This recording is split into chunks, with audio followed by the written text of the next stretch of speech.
What's up, guys? This is Coach Grant with First Down Training, and today we're going to be breaking down how to run an out route with an inside release, and we're going to be talking about how we can manipulate this DB off the line and how we can react against this DB off the line in both situations, in both ways he can play it. In this specific situation, we're looking at two clips that look the exact same but different releases on the exact same route, okay? So I hope this gives you guys some value. And also, guys, if you want to have more energy with your workouts and you want to be able to put on a little bit more size, have a little bit more, energy whenever you touch the field, whenever you're in the weight room, check out that link in the description that says new pre-workout supplement. I just developed this new pre-workout supplement along with my team, and we are really excited about this because we want to really change the way athletes treat supplements and athletes look at nutrition. So check out that link in the description.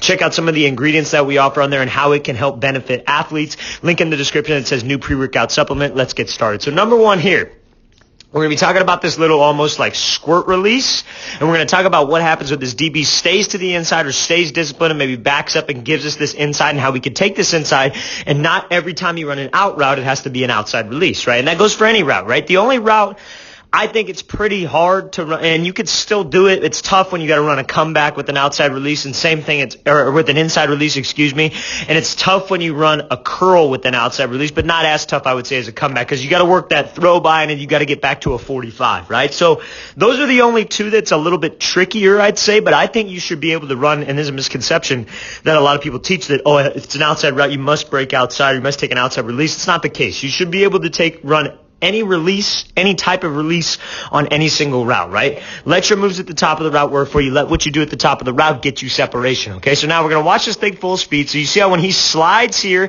this DB stays to the outside, and let's just take what he gives me, right? Main thing about this kind of slide release, right, on this out route is anytime that we do this kind of, right, he's about inside leverage, inside shade, and we kind of give him this little squirt release, right, where we attack his leverage and kind of give him this little hesitation hop, right? Now, when we give him that hesitation hop, you see how he's opening up and giving us this inside release, right? So let's take the inside release. Let's not try to set him up here and he gets his hips to open, and then I try to go 1-2, and then I just run right into him, right? That's a big mistake that a lot of people make, is that when they take this hesitation, they don't gather info. They have a predetermined thing. And yes, you kind of do want to come off the line and kind of predetermine, okay, I'm going to slide, maybe give him a 1-2, but if I slide and he just jumps outside, let's just go. And you see how Keenan Allen has his eyes on this defender, and he's reading him. He's gathering info. That's what that hesitation's about, right? But it's got to happen quick, and it's going to take reps to be able to get here. But I'm not saying that's something that you can't do until you're at this level, right? It's something that you could practice.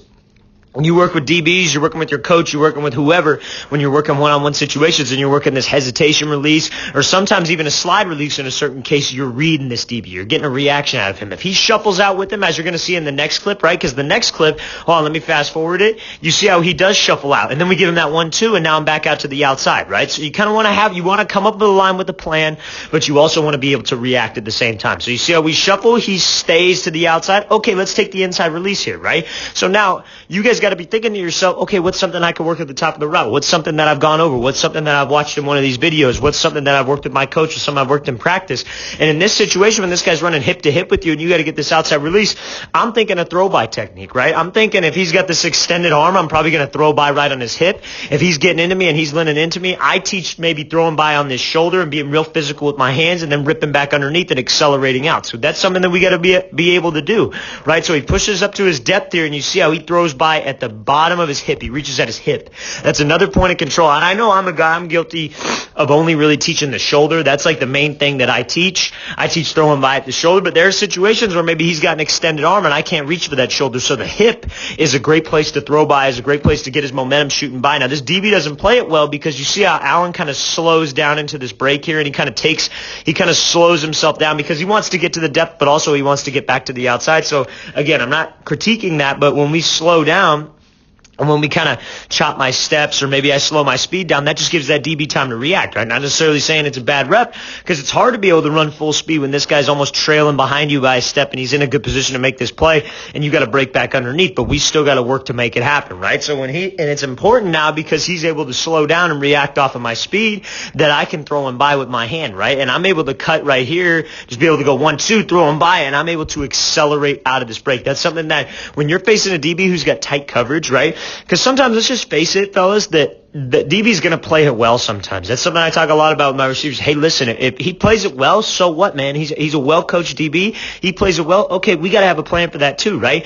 Let's say he's real good at the top of the route. Let's say we come up to the top of the route and he's real good right here, and I don't get a whole lot of separation on this. You know what'll work next time is when we work this throw by and we swat him here and then maybe give him a 1, 2, 3 and we work this fake throw by left, right, left, and we cut right in that blind spot, or we cut when he opens up his hips and we get him leaning to the outside and I run a dig. You know what I mean? So it all builds. It all can build. You know that a DB's real good at this technique. We come back and we hit him with the exact opposite thing. That's why it's important.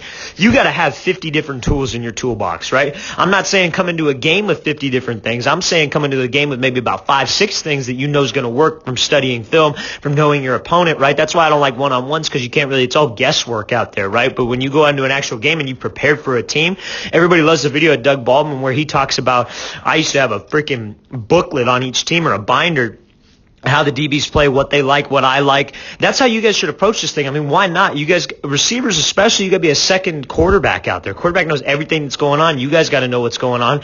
And so maybe you get some insight to your quarterback. Hey, this guy's weak against this. Hey, give me the ball on this. And then that's how you develop that chemistry, right? And that's how you get the ball more.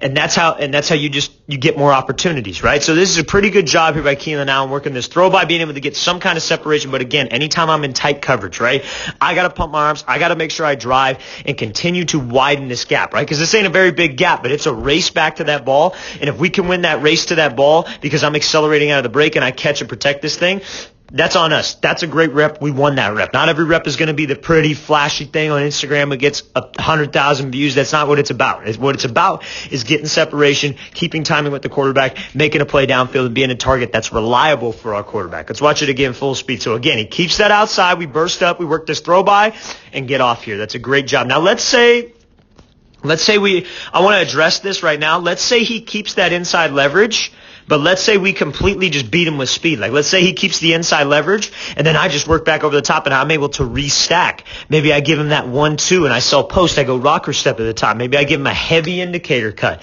Maybe I give him a little bit of a peek back, like I'm running a seam, get him cheating to the inside, right? There are many things that you can do once we work to restack this DB, okay? So now let's watch the next clip. So this is one where he's going to try to take away the inside leverage, right? Maybe we come back and we hit this a second time, or maybe this is what we do the first time, right? So we come out here, we give him the same slide. He jumps out 1-2.